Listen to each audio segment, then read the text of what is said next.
One of the big challenges facing game publishers, development studios and service business is the staggering number of new games released each year. And this places an increasing importance on the value of brand and IP. Someone that knows a lot about this is Stephane Elschocht. Stephane has 20 years working in both marketing strategy and business development, and for 10 years headed up Nielsen's game business, where he worked on many gaming brands, but also on the global strategy for the launch of PS4 and PS5. Stephane teamed up with Candice Hameau this year and has set up Up Consulting. But first, a word about Project 369. We are a community, a network, and an ecosystem. We bring together people and companies across talent, strategy, tech, and services to deliver marketing, research, analysis, go-to-market planning, live ops support, as well as consultancy through execution. My name is Jeffery, and I'm the founder. But now let's meet Stephane. When looking at the work that you've done, obviously previously at Nielsen and now with Up, what are some of the kind of typical challenges that you're brought in to solve? Yeah, so I mean, we're getting lots and lots of different questions. Like, I mean, most of them are related to the gamer themselves, so understanding what gamer are want or need. But also, like in general, these are usually marketing questions and figuring out how to position a game, how to be unique versus competition, how to find the right IP. We had some question about how to rebrand the studio, how to build a narrative to grasp the gamers' attention, how to optimize the marketing support, where to reach the gamers and so on. I mean, lots of different questions about like how to market a game at the end of the day. But all those questions also come back at the end of the day on like how to make sure this game is going to be successful, meaning like how can it break through the clutter? There are so many games around, so how can I make sure that my game is going to be seen versus all those other games? How can I make sure that I am appealing to this audience that I'm trying to target? And then beyond that, once you are established and you're trying to grow, like how can I go to new audiences? How can I capture other people's attention with this IP? So these are typically the type of question we try to answer. So we try to gather consumer feedback, gamers feedback in lots of different ways, but basically trying to transform that feedback, understand and translate that feedback so that we have some predictive analytics to help ensuring success commercial of the initiative on top of the critical success that usually the studios are being able to manage themselves. And when you're going to go into a say a video game company and help them identify their unique brand identity or develop a brand strategy, what are some of the things that you do? How do you go in there and help in that process? So it's a fairly collaborative process. A game is, as I was saying, like something very artistic at the end of the day, and so it's not something that you can treat with just like a standard approach and a box. So the whole process is about the collaboration and understanding like what is really the brand objective, the IP objective, and going on that journey. So we usually start by a lot of like background and understanding like what is the momentum of the IP, where in the life cycle it is, what is where is its actual territory, its audience, where it wants to go next, what can be a driver or limiter, but really understanding like the whole environment of the IP. Then we go into designing like a specific research to answer the question or the specific barrier that IP is facing at that moment. But as we do so, again, like trying to take the most collaborative approach possible to have the right scope, the right scale to really answer the question, no more, no less, but also figuring out with whatever data stream we need to address that question, depending on whether we want to do predictive modeling, whether we want to do competitive analysis or emotional territory analysis, we might require different data sets. Some of them we can acquire through like scraping, social listening. Some of them we would require like in-depth consumer interviews. Like there's lots of different ways to get the data, but the idea here is to really figure out like what is the best design, the best data sets, what is potentially already available, what do we need to capture to answer that the most efficiently possible. Then we go into the usual like data crunching, which means like, first of all, cleaning the data, like normalizing, standardizing, running it through a framework, like all to make sure that this data is clean, tell a clean story, but also is somewhat predictive. We know that what we're seeing here is going to have an impact at the end of the day on the sales potential of the game.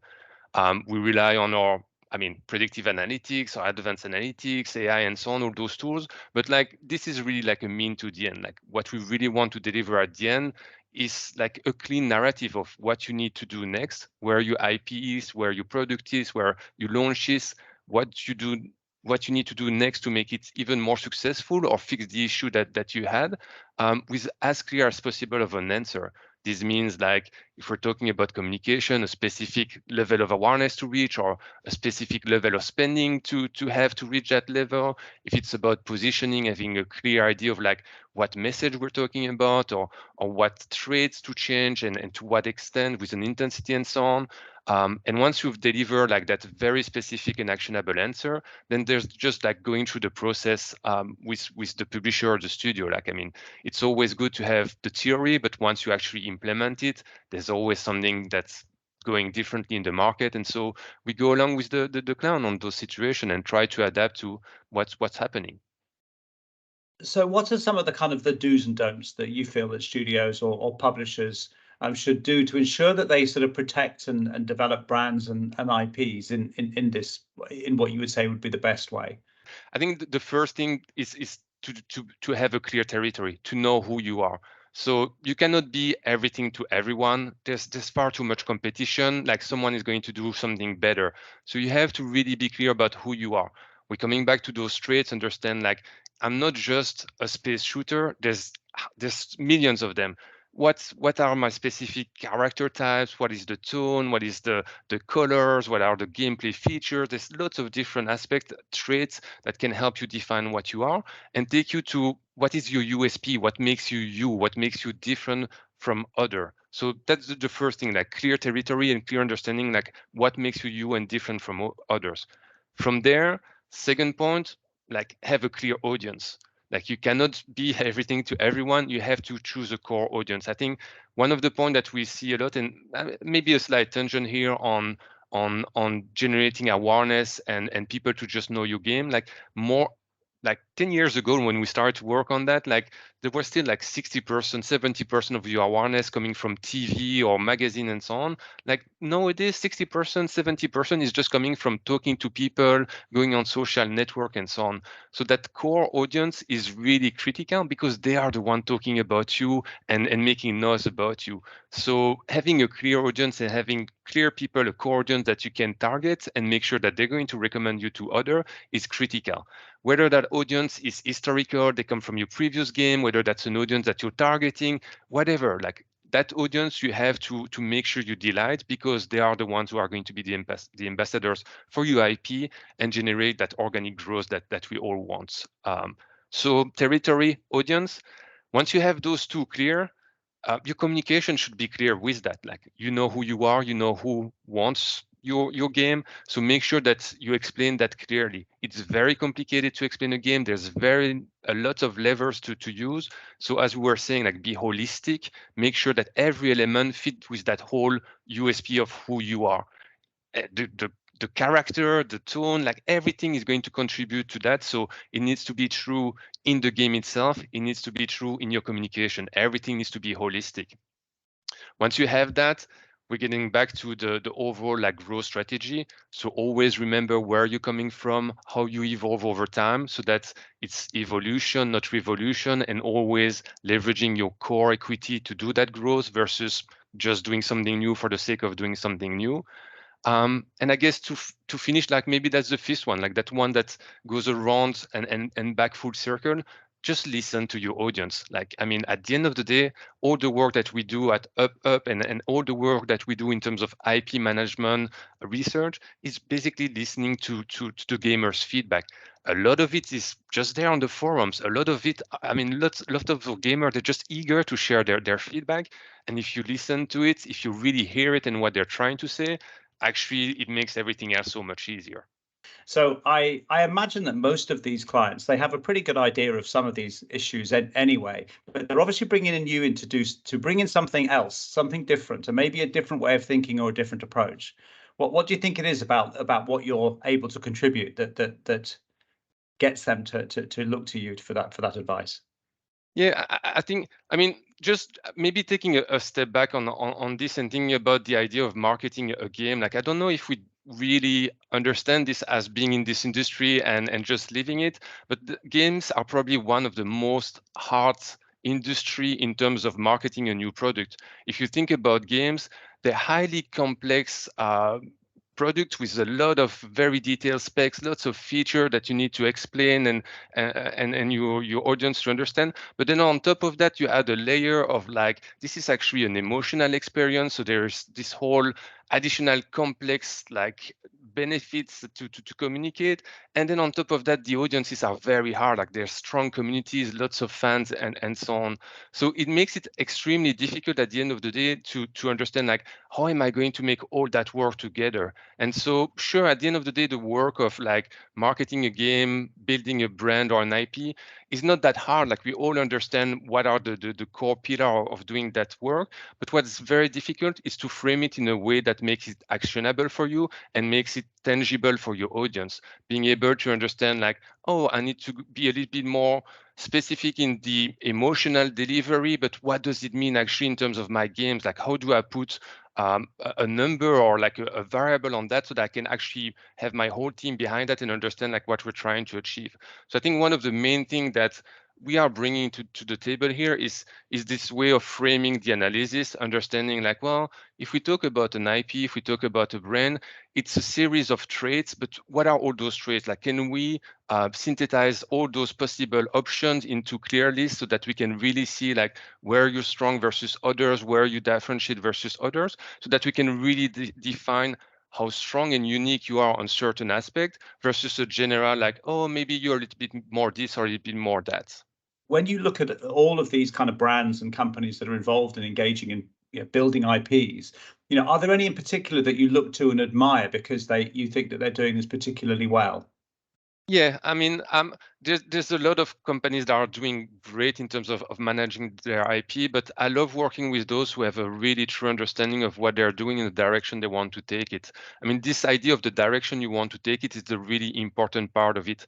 There's a lot of, I mean, in every entertainment industry, there's a lot of one-hit wonder. Like you hit jackpot, you have lightning in a bottle, but you don't really know how to replicate that. That's really where it becomes difficult. And when you look at franchises that have been lasting for forever, like I mean, like the finance fantasy of the world, the Diablo, or even some more recent case like the Uncharted and so on. Like these IPs have started at certain place, and I don't know how much there was like a clear understanding of the direction they wanted to take with it from the get-go, or whether it's something that was improvised on the moment. But you have to admire the way they have been able to grow the audience, grow through all the different generation and trends that we have seen through gaming over the years and still be relevant and evolve with their audiences. So usually I'm quite impressed by working with those types of companies who really understand like what their IP is about and how they can, I mean, if you think about like the transition from 2D to 3D, or like when we started to have CDs and lots of videos, or like the change of trends in the genre, like I mean, driving was huge 10 years ago, it got nowhere and then it's coming back, or like the Final Fantasy that started as RPG and then now are more action than anything. So it's really being able to still capture that essence of what you are, but evolve it through all the different trends and all the different audiences. So what do you think some of the trends that you see in the video games industry when it comes to brand development and marketing? I mean, it's one of the huge trend that nobody can miss is obviously like video content.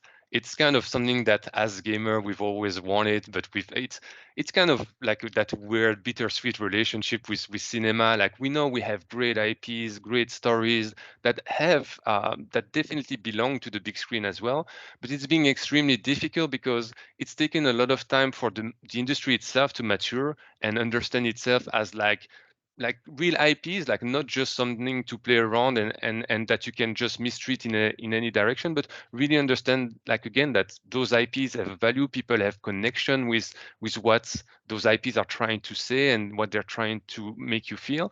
And so the latest trend of like seeing those IP going cross entertainment, moving on to subscription streaming and to movies and so on is really exciting, because I think it's something that Marvel brought and helped us achieve by really like getting to some like different medium, bringing it to the cinema, but with all the care and the respect that those require. And that's something that we've seen changing over the years in those gaming IP crossing over and respecting the IP, really delivering like what the IP is about. It doesn't need to appeal to a whole new audience and just be like whatever that audience is and forgetting about the IP, but really respecting that IP and building on it.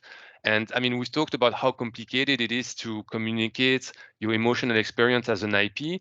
If you start crossing the line to another medium and you have a whole new series of codes of like different types of expectation and so on, you cannot just like give up on your original core audience and what they're expecting from it. So it's that real difficult work of, again, like finding like how you translate that experience to a new medium. And I mean, I love as well like the the Sonic movie example. I think that's a real great example of some of the work that we're doing. In this case, obviously, Sega did their thing on their own and they did great, but it really shows on how strong can be just listening to your audience, listening to your core fans and their feedback and just implementing that. They started with that interesting version of Sonic that everybody had some doubts about. They listened to people. They went back to something far more on territory, something that is far more Sonic than what they had created, and people loved it. So I think that it's a very challenging moment in point for IPs because they're really getting strong and mature in the industry. They're getting at a point where they can really cross over with with all I mean, they can do it. Like before, it was like, yeah, let's try, but we have to take the codes of movies and do what they need. But now we're strong enough in this industry to just move our IPs and say, no, this is the type of experience. And actually, we're gonna change a little bit how that works. Maybe we're not going to make a movie. Maybe it works more as a series or so on. So, no, very exciting to see like our medium exploding like that across all types of entertainment.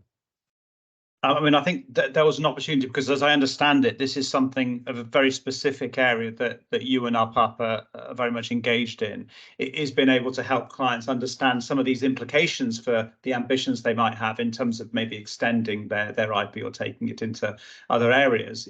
How do you find that works? Yeah, I mean, I mean, again, it's not very complicated. This is no rocket science. It's basically like I'm doing something for a certain audience and I've built like an IP, a brand that people understand and recognize for something like a lighthouse. If I want to bring that elsewhere, I just have to deliver the same type of experience. So making sure that that new audience understand what's and where this is coming from, but also delivering something new for that audience. So I love to take the example of like the punk band, like when they release their first album, they're extremely edgy and they have a very dedicated fan base that would do anything for that band. But with the next album and with each new album, they obviously try to evolve, appeal to more people or change their sound or whatever. But each time they do so, I mean, not each time, but a lot of bands, when they do it, they forget a little bit who they were to start with. And it's the same thing for an IP. Like if you want to grow, if you want to go to a new medium, to a new audience and so on, you need to always understand like what your core audience is expecting and what is this new audience expects, which is coming back to the traits of an IP. It's very important to understand what are all those traits that you have. I mean, from the emotional delivery, the graphics, the sound, the gameplay, like everything that makes you to understand like which one are considered really core to my audience and I can never touch. And those things are like, they should be in concrete, and which are things that are a little bit more malleable that I can play with. I mean, there's a couple of examples that I love. Like, I mean, two example, FIFA. Like there was always that fight between FIFA and Pro Evolution Soccer, both trying to be the best football simulation, then a little bit more arcade, a little bit more simulation, and they kept on bickering on that main aspect. But at one point, I'm not sure how conscious it was from EA, but they realized like we're delivering more than a game of football. We're delivering a whole culture. We have to embrace that whole thing. And they kind of like went out of their small like game simulation to something much bigger. Now, obviously, it involves lots of different monetization techniques and so on that everybody can agree or not agree with. But beyond that specific aspect, the whole idea of taking one small thing and taking to a bigger whole, but really embracing the culture of what you are to begin with, I think is a marvelous example. Another one that I really like is more recent. It's Street Fighter 6. I mean, time will tell us, but I like the idea of trying to take a fighting game, trying to expand it to something that is relevant, but with respecting what the IP is to start with. I mean, Street Fighter 2, I used to play that in the arcade all the time. But like, it's the world fighters. It's about fighting people from all around the world. So of course, an open world game makes sense. Like, you travel the world, you tune up your skills by fighting lots of different people. So I mean, again, time will tell, and we'll see how much that works. But it's really this idea of like really grasping what you are and figuring out a way to expand that to new people, but by respecting what you were to start with. And so this is this idea of dilution that I like to think about, that when each time you grow your audience, or you change a little bit, or you evolve, you can do it in a way that you hone down your equity by being more what you are, or you can do it by diluting your equity by being a little bit more vanilla to try to appeal to more people.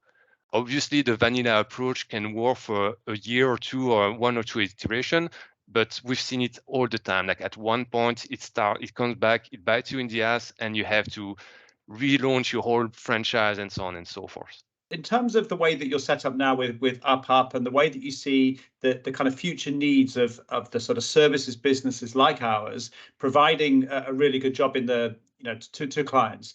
Tell me how you see is the sort of optimal way in which those things can be achieved. In the 70s, it was one person trying to do one game and maybe reach people. Then we went to something where we started building corporation around that to reach even more people, and try to engage them more. And we build and we build and we engage them more and more, up to a point where now we're starting to engage them in terms of like managing what the games are. We talked about listening to the audience on what they want the IP to be, the direction it needs to take. We're getting to a point actually, or people are starting to help develop the game, like user content and so on is becoming something big, sharing your videos and so on. So I really see that evolution, and we're really getting to a point where this industry gets back to what this industry is really about, which is bringing us all together, like playing together, collaborating, because we realize that's how we have the best experience.